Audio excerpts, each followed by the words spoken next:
का तीसरा।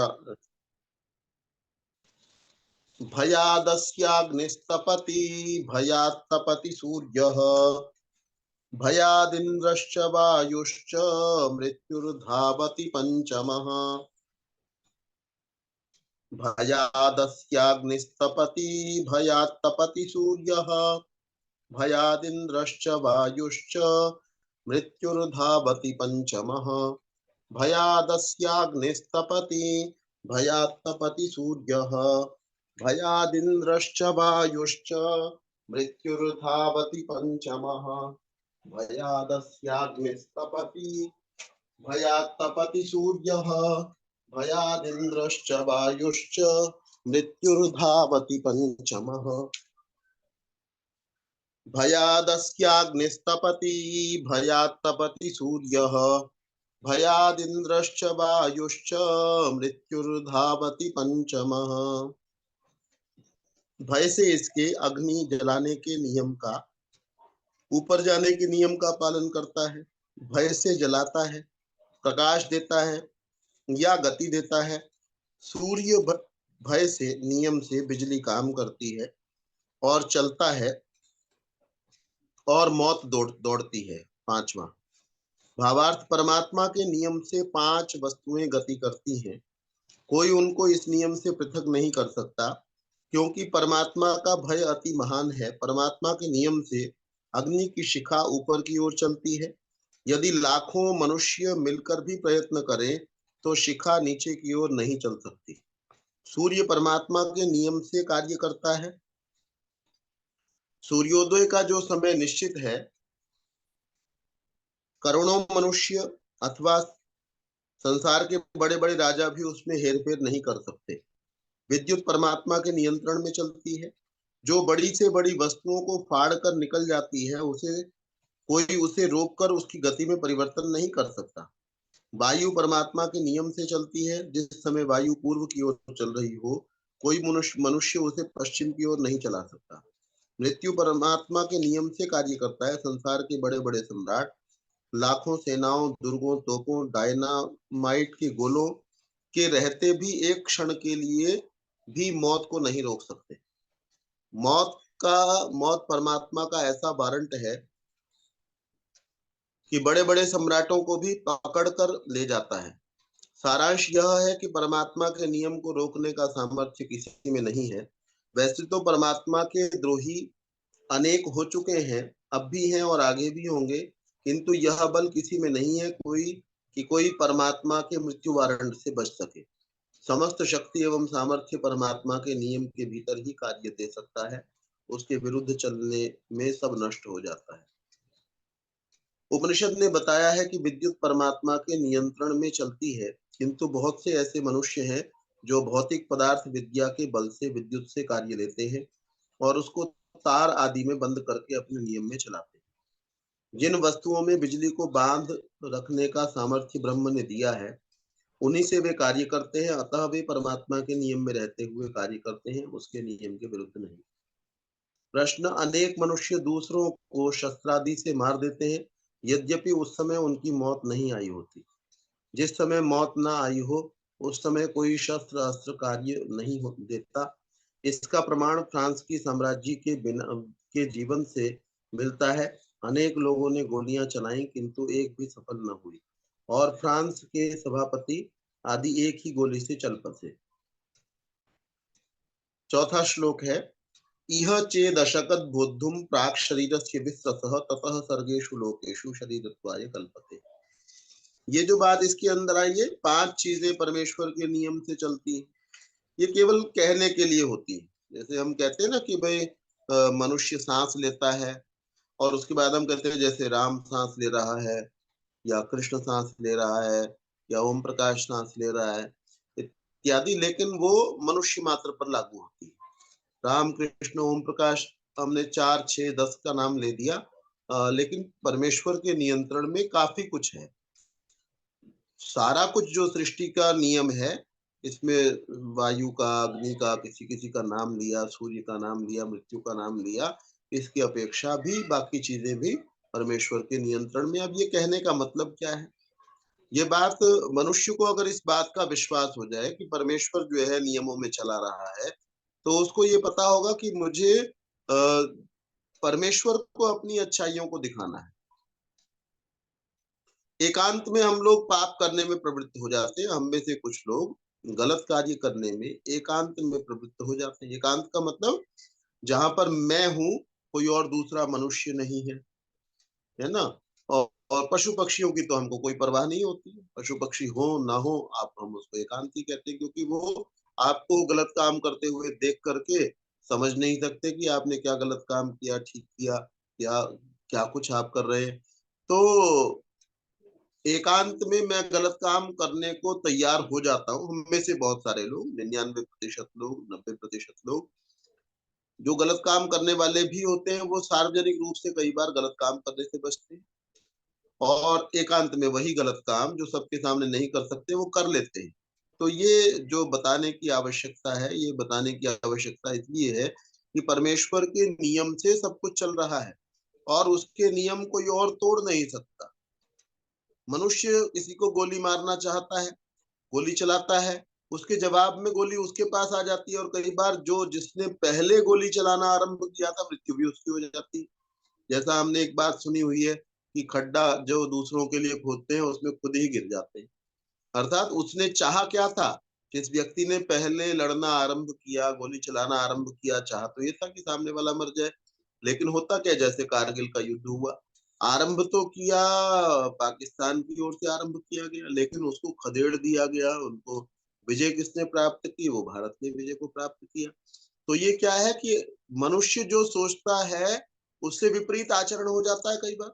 मनुष्य ने सोचा कि मैं सामने वाले को मार दूं, इसलिए गोली चलाई, लेकिन उससे विपरीत हो जाता है। या मनुष्य ने सोचा कि मैं सामने वाले को भोजन करा दूं, है ना। हम कई बार सोचते हैं कि मैं उसको खिला दूं, उसको कुछ गिफ्ट दे दूं, लेकिन जवाब में उससे अच्छा गिफ्ट आपके पास आ जाता है।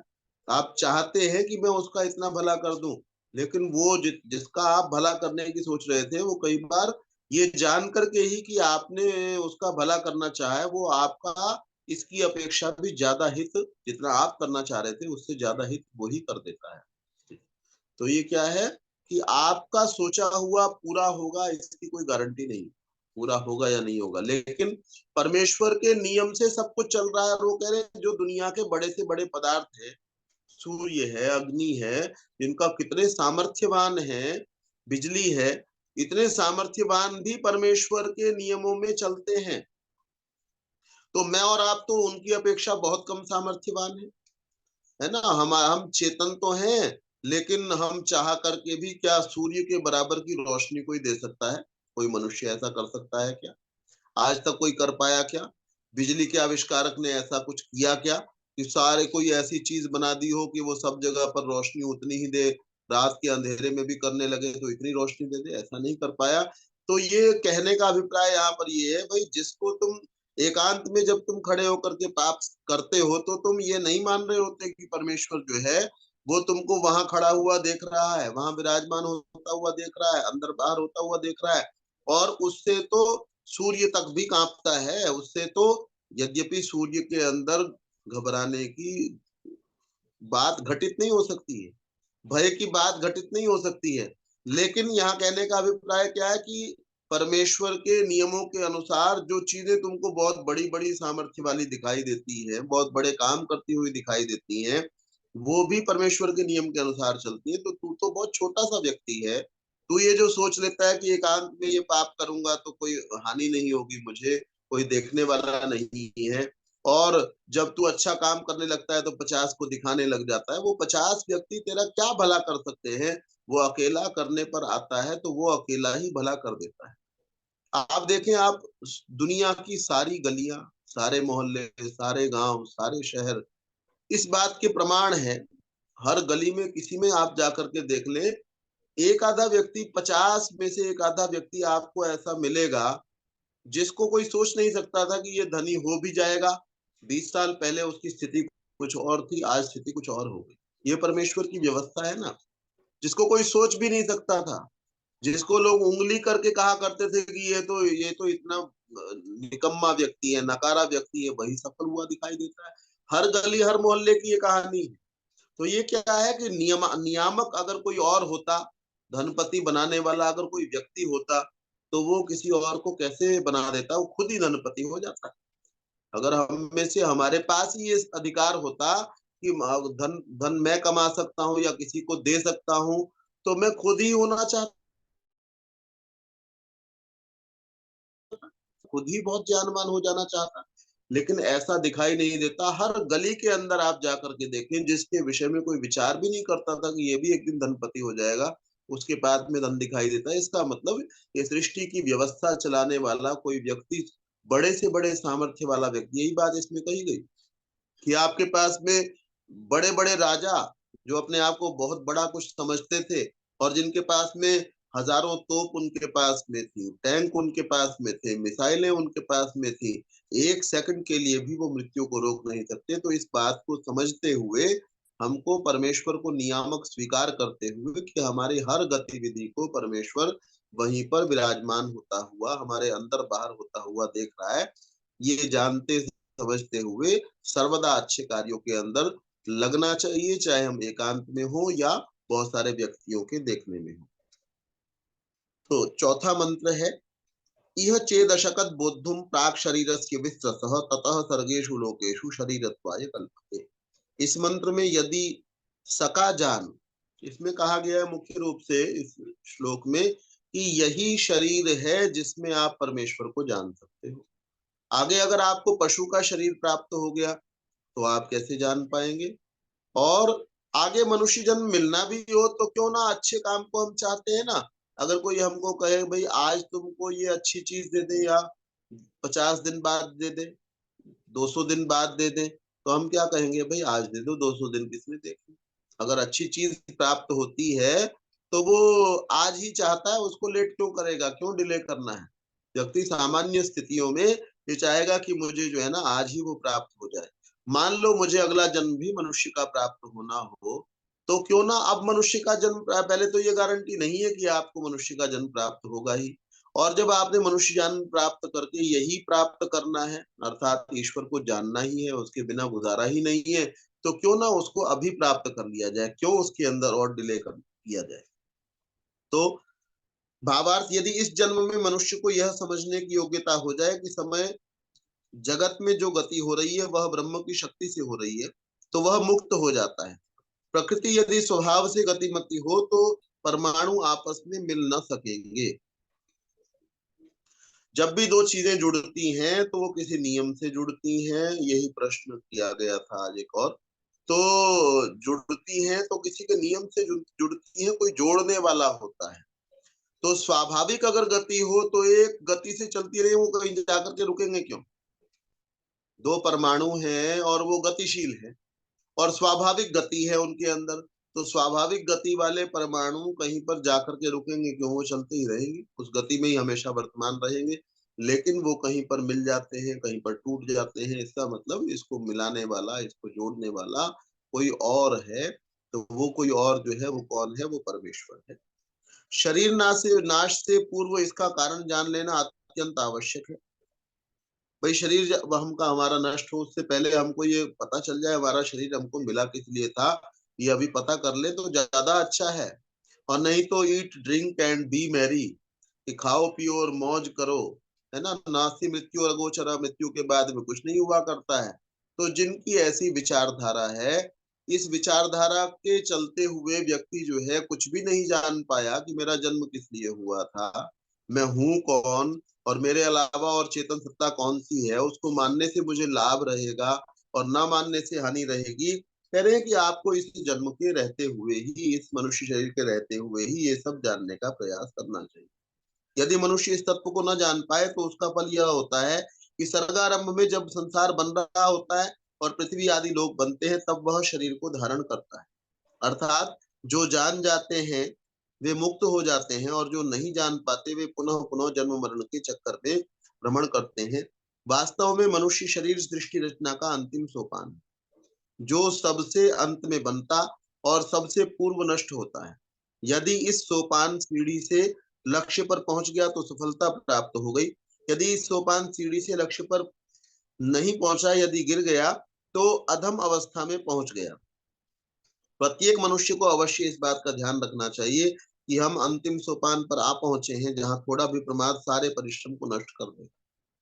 ये समझने की बात है कि बहुत सारे, शायद हमको बहुत सारे अन्य जन्म प्राप्त हुए होंगे, पशु पक्षियों के जन्म प्राप्त हुए होंगे, उसके बाद हम इस मनुष्य योनि में पहुंचे होंगे, और यहाँ पहुंचने के बाद अब फिसले तो कहाँ जाकर के नीचे गिरेंगे, दोबारा से पशु की योनि में, पक्षी की योनि में चले जाएंगे।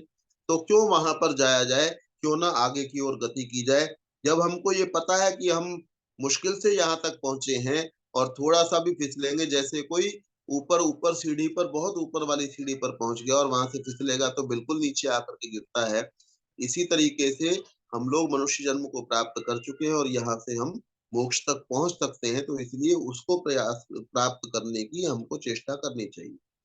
प्रत्येक मनुष्य को अवश्य इस बात का ध्यान रखना चाहिए कि हम अंतिम सोपान पर आ पहुंचे। थोड़ा भी प्रमाद सारे परिश्रम को नष्ट कर देगा। जितना शीघ्र हो सके परमात्मा का ज्ञान प्राप्त कर लेना चाहिए। इसलिए संध्या के अंदर क्या बोला जाता है कि हमको धर्म अर्थ काम मोक्ष की सद्यः सिद्धि ही भवेन्नः। हम में से जो लोग संध्या करते हैं, सद्यः सिद्धि का मतलब है अभी प्राप्त हो जाए बस मुझे, है ना। इसमें ये नहीं कहा भाई धैर्य धारण करो, चलो कल करेंगे परसों करेंगे, ऐसा नहीं है। इसमें कहा कि धर्म अर्थ काम मोक्ष जल्दी से जल्दी मुझे प्राप्त हो जाए, समय नहीं लगे। जितना शीघ्र हो सके परमात्मा का ज्ञान प्राप्त कर लेना चाहिए। जितनी प्राकृतिक वस्तुएं वे न तो जीवात्मा के लिए कभी उपयोगी थी, न अब है, न आगे होंगी, क्योंकि आत्मा पर प्राकृतिक प्रभाव हो ही नहीं सकता, क्योंकि प्रकृति स्थूल है और आत्मा सूक्ष्म। प्रश्न कर रहे हैं, सारे कर्म तो प्राकृतिक कारणों, हाथ पैर आदि से होते हैं, पुनः प्रकृति जीवात्मा के लिए उपयोगी क्यों नहीं।